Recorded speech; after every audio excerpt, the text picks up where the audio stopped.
The call came through just after noon. Another report of suspicious activity in the community. The complainant had said, "There's a man illegally fishing in our pond. He doesn't live here.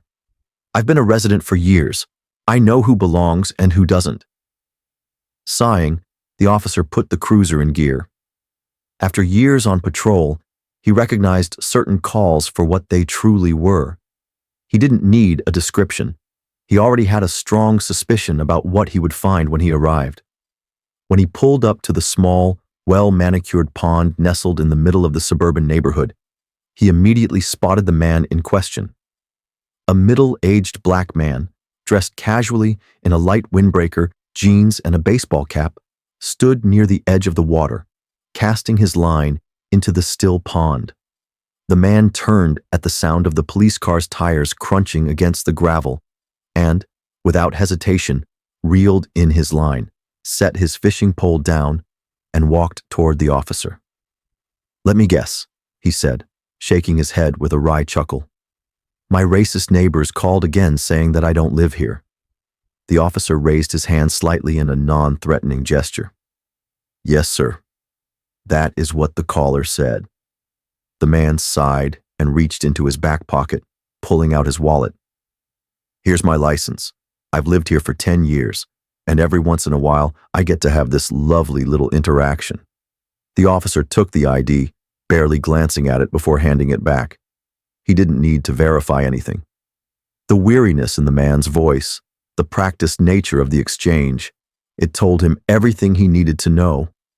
"I'm sorry to have bothered your fishing," the officer said sincerely, tipping his head slightly. "Have a good day, and good luck with your horrible neighbors." The man smirked and returned to his fishing rod, but the officer hesitated for a moment, debating whether to say more. This wasn't just about a simple phone call. This was something deeper, something that had been happening in different forms for decades. "Sir," he said, his voice carrying over the gentle ripple of the water. The man looked back at him, expectantly. "Would you mind if I sat with you for a bit?" A flicker of surprise crossed the man's face, then amusement. "You fish, officer?" "Not very well," the officer admitted. The man chuckled. "All right then, grab a seat." As they sat near the pond, the officer took in the surroundings, the peacefulness of the water, the soft hum of birds overhead, the faint murmur of distant voices from the nearby houses. It was hard to imagine that this quiet, idyllic setting was also a place of tension for some. "I take it this isn't the first time?" the officer asked after a beat. The man cast his line into the water again.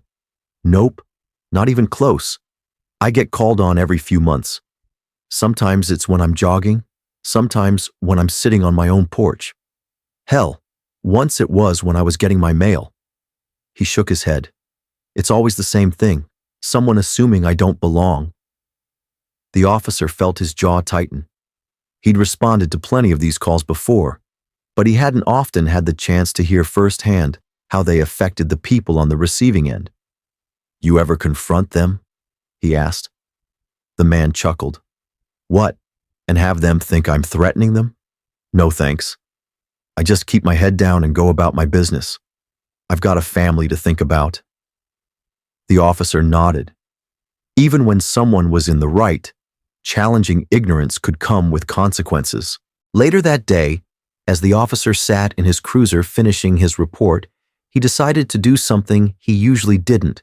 He drove to the address of the complainant. A middle-aged woman answered the door, her expression instantly guarded at the sight of his uniform. "Ma'am, I wanted to follow up about your call earlier," he said, keeping his voice neutral. She frowned slightly. "Yes? The man at the pond. Was he trespassing?" "No, ma'am, he's been a resident here for 10 years. She hesitated, shifting her weight.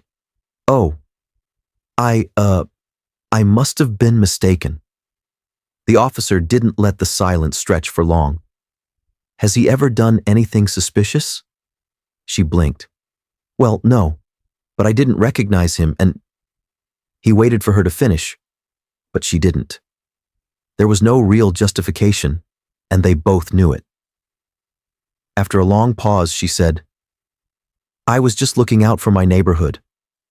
The officer nodded slowly, choosing his words carefully. "I understand wanting to keep your community safe, but calls like these, they take time away from real emergencies. And more importantly, they send a message to people like him that they don't belong even when they do." She swallowed, glancing away. Whether the message would stick, he didn't know, but at least he had said it. The next time the officer saw the man by the pond, a few weeks later, he wasn't in uniform. He was off duty, and for the first time in years, he decided to try fishing again. As he approached, the man grinned. "Back again, officer."